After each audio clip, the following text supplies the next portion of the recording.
Hello, good morning. कशा आहात सर्वे? आता सध्या काही दिवसांपासून ना वैदेहीचा कायम हट्ट चालू असतो, की तिला मम्मीसारखं असं समोर बसून स्कूलमध्ये जायचं असतं.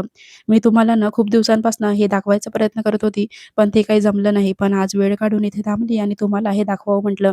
माझ्यासाठी ना हे एक मुंबईचं वैशिष्ट्यच आहे, की तिथे असे अनेक कबूतर असतात आणि ते एका ठिकाणी जमले असतात आणि त्यात पण इथे अशी चांगली माणसं पण आहे, जे त्यांचा वेळ काढून इथे येतात आणि त्यांना दाणे, फुटाणे घालून त्यांना भरवतात. आणि त्यांची ही किलबिलाहट आणि त्यांना असं सोबत उडताना बघून खूपच भारी वाटते. सायंकाळी इकडे मी पॅकिंग करायला बसली होती, कारण उद्याला आम्हाला निघायचं आहे भूर जायला. ते कुठे ते तुम्हाला कळेलच येणाऱ्या व्लॉग्समध्ये आणि मला असं वाटते, की काही लोकांनी इथे गेस पण केलं असेल, की ते आम्ही कुठे जातोय.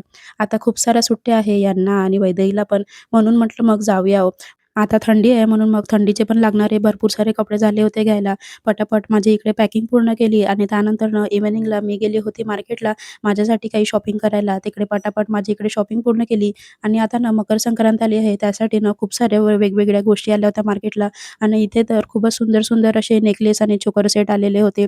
पटकन माझी शॉपिंग पूर्ण केली आणि त्यानंतर ना मी इकडे आली होती उद्याला लागणारा आमच्या प्रवासामध्ये चाटमचुरा घ्यायला. तर असा होता आजचा ब्लॉग. भेटूया पुढच्या ब्लॉगसोबत. तेव्हापर्यंत bye bye. Thanks for watching and follow for more.